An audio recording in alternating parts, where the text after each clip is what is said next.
Jackie Vernon, the comedian, used to get a lot of mileage out of the little. Here we are, leaving the Holland Tunnel. For those days when you think you're all alone or in your own little world, this is at the Atlanta Olympics, and it's just a reminder that however good you think you are, there's like 20 people next to you who are probably better and more willing to prove you bad. You can't really see it in here, but in the center, if you look at a big blow-up print, you can actually see there's one guy who's changing film and has that "I don't think I'm going to get changed in time" look on his face. But I've always tried to be the one guy going in the other place or the other direction, and this actually I happened to shoot when I had an infield pass. A very hard, you know, most people were all stuck at the finish line at the Olympics, and there are other places to be, but nobody wants to miss that finish line shot. I'm going to show pictures today that are two batches. One is sports, one is politics, and I've spent a lot of time. I was a poli-sci major in school, and at the time, of course, I'm thinking, well, I really wanted to build rockets and be an engineering person, but in my sophomore year, I had a calculus teacher who mumbled. And, you know, you can either do calculus or you can mumble, but you can't do both. So I ended up in poli-sci, where at least I could understand what the hell they were talking about. In my senior year, just before he was assassinated, John Kennedy came to Salt Lake City, and I went with my mom down to the Hotel Utah, and we stood around the lobby for about half an hour, waited for him to come by from a meeting on his way to his room, and he came by, and I had this borrowed 35mm camera, a Tri-X, and he came by and went click, click, click, click.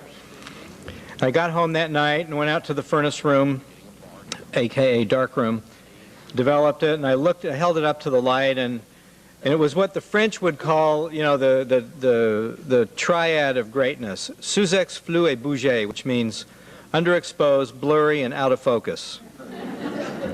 And I was pretty unhappy at that moment, but I took the film, I cut it into strips of 5, I put it in an envelope, and I put it into the shoebox that I was keeping all my film very orderly in. And that film stayed in the shoebox for 35 years. And in 1998, when I was asked to do a show about American presidents in Italy, I went back and looked at it again, and I made a print, and you know, 35 years later, you start to have a little different attitude about things. First of all, you can actually tell that it's John Kennedy. That was like the big hit for me. It was like, so I've kind of come to embrace this picture, and especially to me in a very personal way, it's a reminder that as a photographer, you want to own your negatives, you want to own your photographs. You don't want to sign some terrible work for hire agreement that lets some large corporate entity own your work. So that 35 years from now, when you need to get a picture of something that you thought was not important at the time, you'll be able to get it.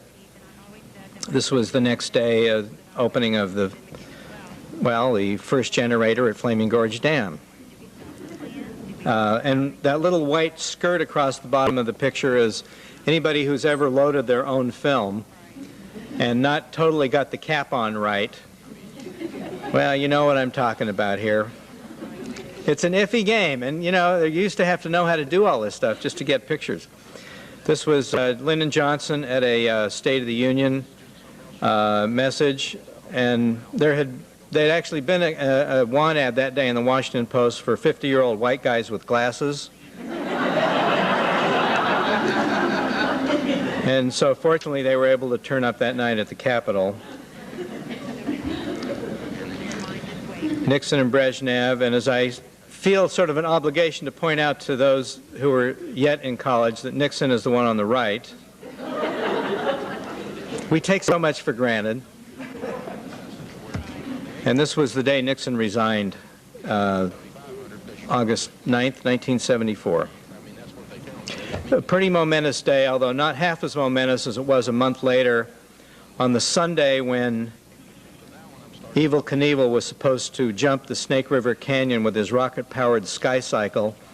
Thousands of us gathered at the edge of the the mountains in Idaho, only to find out that that morning Jerry Ford had pardoned Nixon, and we knew that no matter what Evel Knievel did that day, our story was dead. Jerry and Betty. And on the right, in the rear with the camera, is David Kennerly. I like to show this because it's about the last time he was out of position, but he clearly was out of position on this one. He became Jerry Ford's photographer, and actually through David I got to spend a few fun days up on the second floor of the White House. I haven't been invited back since. This is the early part of the primary process. Iowa and New Hampshire. People who think they can be president go stand on chairs in people they've never met's kitchen and speak to people they'll never meet again and tell them why they should be president. It's really an amazing process. And some of them, even more amazingly, actually become president. This was Jimmy C., who was sort of a so-so president, even though my wife worked for him, but I think has turned out to be probably one of our finest ex-presidents. If he'd only listened to himself then, what he knew now. Ronald Reagan. The only time I ever was able to get on a bus with him. This was the famous bus ride where Al Franken was thrown off the bus for having asked a question at a time when only local press were supposed to ask questions.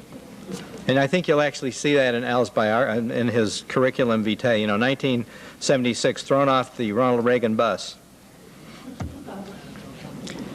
Reagan and Gorbachev, the first meeting in Geneva. And, you know, we're like everybody else in the end. If we can make something look a little groovier than it really is, we'll do it. So you know, the doors are open at the Palais, and oh my God, it's Reagan and Gorbachev. Let's make it look like we got this spy picture. And we're really just kind of waiting to go into the room. But you know, anything you can add that makes it look a little spicier, you know. You're not supposed to see the president, but little did they know that these were, you know, they bought these curtains from a former stripper, and they were. You would think the Swiss would just go first class, but. So the last afternoon they're going to have on a stage just like this. Gorbachev enters from the other side, Reagan's going to enter from this side, big flags are up, both countries. I had to talk my way into the thing because I didn't have an official, I'd kind of BS'd my way into the thing. Anyway, I got in. So we're looking up on the stage, and there are these 4 chairs sitting up there about 4 feet apart in the middle. The protocol guys had been at work. So kind of winking to a couple of the other photographers, I said, don't you guys think we need to do a light reading up there? So with light meters in hand, we walk up to the Secret Service. We need to go get a light reading up. Do you guys mind? Yeah, go ahead. Just don't take too long. So we get up there, and I'm on one side of one chair, and Larry Downing's on the other side, and we got the light meters out. 2.8, 3.5, 2. And as we're doing this, we're kind of putzing the chairs a little closer together. So I guess if the one thing that can be said, did I ever interfere with history, it was that we got these chairs 8 inches apart instead of 4 feet. But, you know, we didn't want all the guys with the 300-millimeter lenses to be left out in the cold. So. Oh, I think I hit the wrong thing. Oh, there we go. Yeah.